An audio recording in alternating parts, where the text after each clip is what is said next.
Not every country in the IMF is equal in voting rights. The countries that put up the most money get most of the voting rights and have most of the control. And you'll not be surprised, Mr. President, to learn that the United States of America puts up over $100 billion, and we have the largest share of voting rights.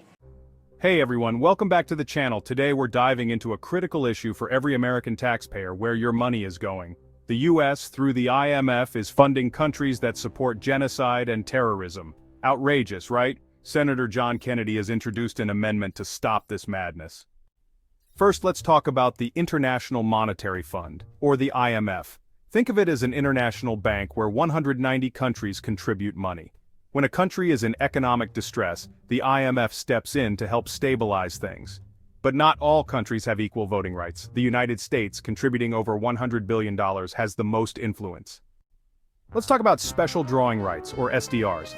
Think of them as poker chips handed out to IMF members. Countries can trade SDRs for US dollars. Even countries that hate us can turn these chips into money. And the interest rate?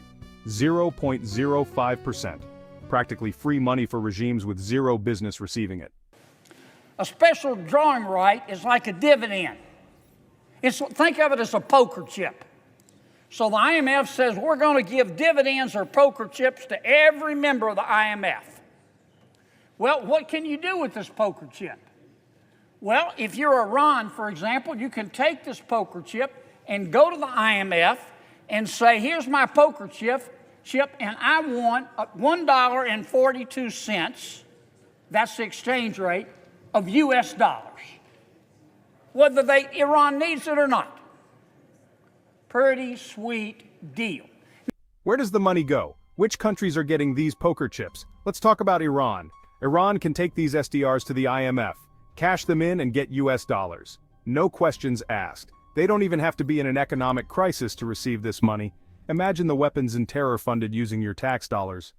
Iran can take these SDRs to the IMF, cash them in and get US dollars. No questions asked. They don't even have to be in an economic crisis to receive this money.